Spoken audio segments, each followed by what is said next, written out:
Section 10.2, hypothesis tests for a difference between two proportions. Starting out with the hypotheses, we'll have two parameters in our hypotheses because our problem will have two samples. We're talking about the difference between these two proportions, and the nice thing about these is the hypothesized value is always going to be 0, meaning that we're starting off under the assumption that there's no difference between our population proportions, and any difference that we see in our samples is just a result of natural sampling variation. Typically, we will see them written like this, right? But that would be the same exact thing. Just imagine adding over that P2 to the other side. Our alternative hypotheses can be the same three options that we had previously: greater than, less than, or not equal to. The conditions are the same as they were for confidence intervals. We'll check randomization and large counts, or in other words, the success-fail condition. But remember, we have to do it for both samples. In this problem, we're examining the proportion of students at two different low-income elementary schools to see what proportion of them have come to school having eaten breakfast. We can see the two samples here within the problem, 61 out of that 80, and then 124 of that 150 in the second school, and it also gives us a significance level of 5%. When it comes to writing our hypotheses, the null hypothesis is always that there's no difference in these proportions. So we'll start off with a null hypothesis saying that difference is 0. Our alternative we get from the wording of the problem. In this problem, it asked about there being a difference in these proportions, which means that we're going to be using a not equal to 0 for our alternative. Our two population parameters, P1 would be the proportion of all students at school 1 who ate breakfast today, and then P2 is the same for school 2. Part B is asking us whether there's some evidence of a difference in the population proportions. There is, because when we look at the two p-hats from our samples, they're not the same.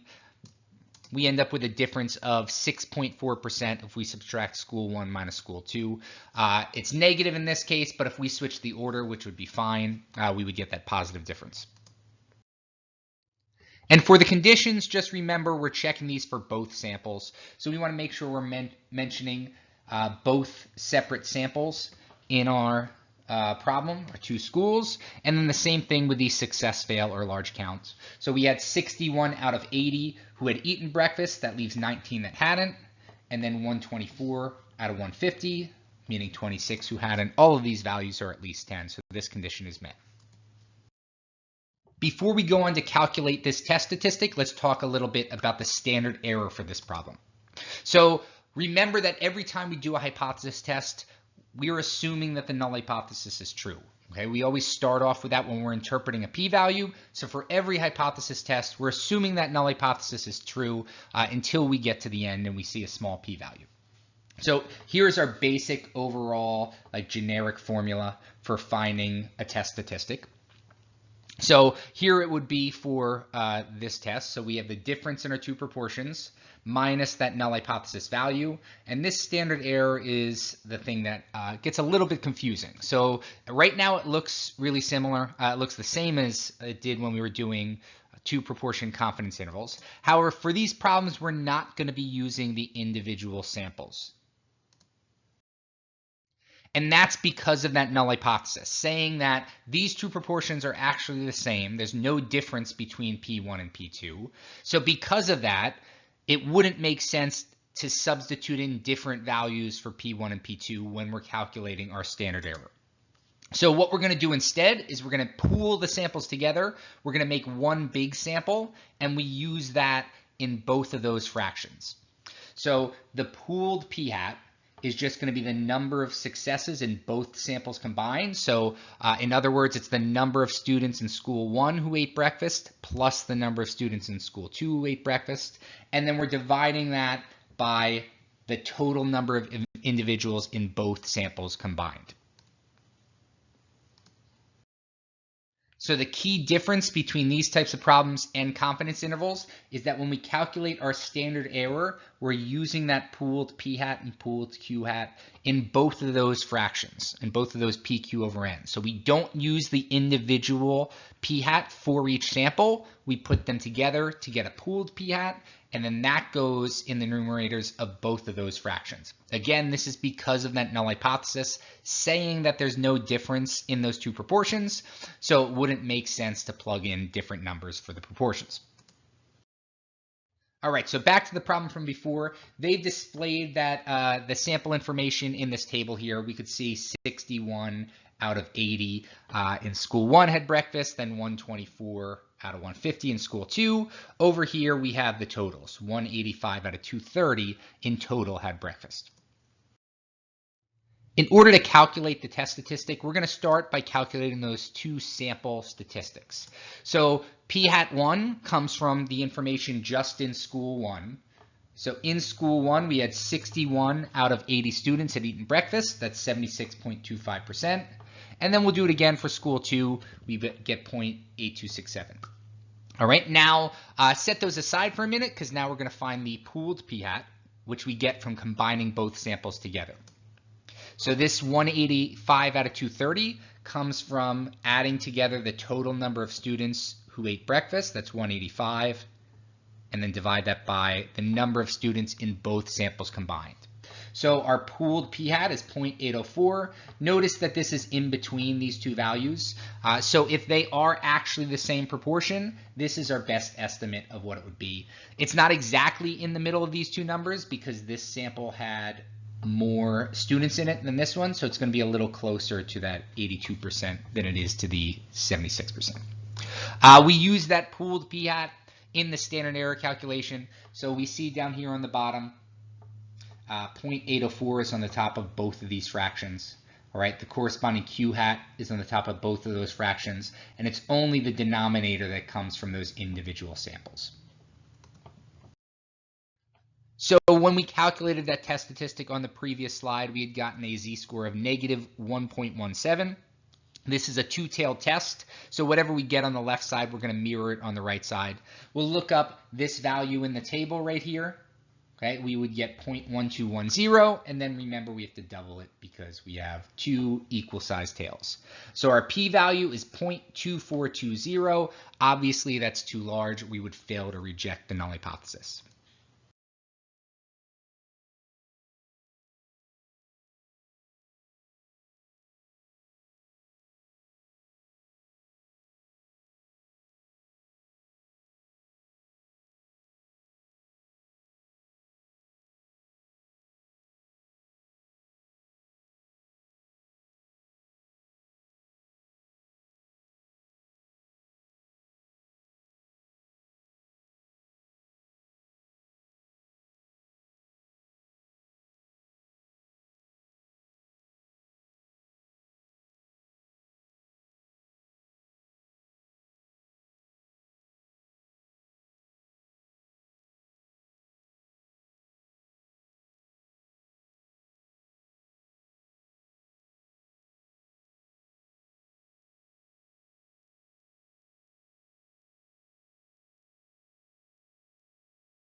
Now, what does that p-value tell us? It tells us the same thing that it always has. It's a conditional probability based on an assumption that the null hypothesis is true.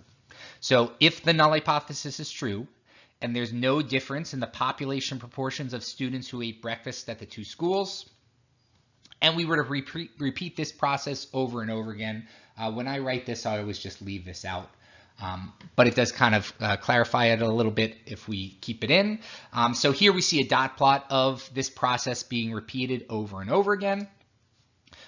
The p-value tells us how often we would expect to see a difference as large as the one that we saw. All right, that size difference or more. So we would get a difference in sample proportions as large or larger than 0.064. That's what we got when we did the actual p hat 1 minus p hat 2. All right, it was negative 0.064. So we would get that difference or larger about a quarter of the time. If we applied what we learned in the last section and calculated a confidence interval using these two proportions, we would get negative 0.175 to 0.047. That's with school 1 minus school 2. We are 95% confident that the interval from negative 0.175 to 0.047 captures the difference in the true proportions of students who eat breakfast at the two schools. We could also write this as a lower than and higher than problem using lower for negative, higher for positive. So the interval suggests that the proportion of students eating breakfast at school 1 is between 17.5% points lower and 4.7% higher than at school 2. Notice that this interval includes 0.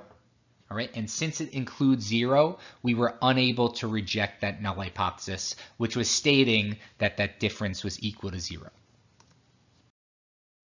In this next example, General Motors is attempting to reduce healthcare costs, and they sponsor a study to help employees stop smoking.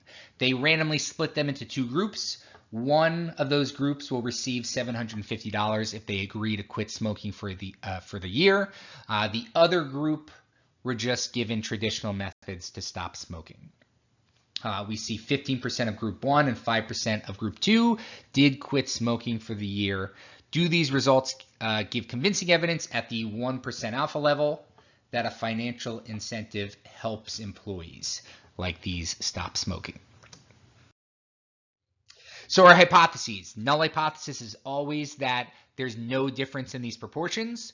The alternative comes from the wording of the problem. And the wording here, does this financial incentive help people to stop smoking? Meaning employees that were in that financial incentive group are going to quit at higher rates than the treatment group.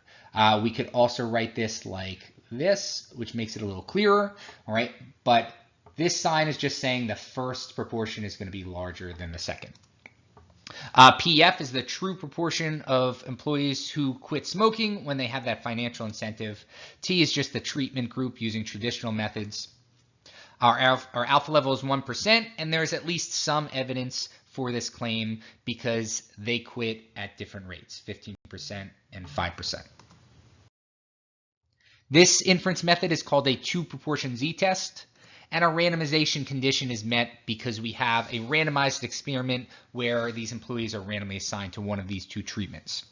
The success-fail condition, we'll check 15% of 439 and 85%. That was for the group that had that financial incentive.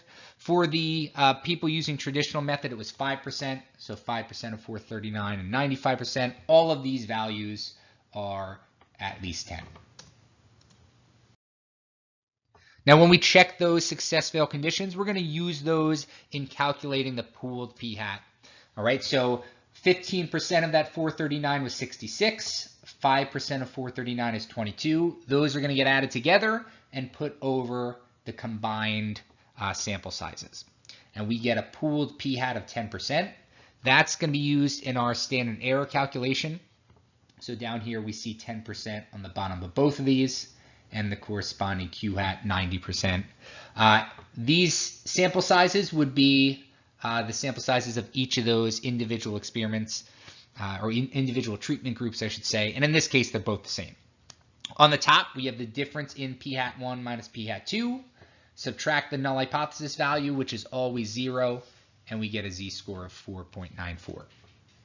That's off of our table. It's a really unlikely result. The p-value is essentially 0, or 0.0001 is what we use anytime we're off that yellow table. We're going to go ahead and reject that null hypothesis because the p-value is less than that 1% alpha. Second sentence, we have convincing evidence that employees like these are more likely to quit smoking when given a financial incentive than when they use more traditional methods. So in other words, the proportion of employees quitting smoking when given that financial incentive is higher than without.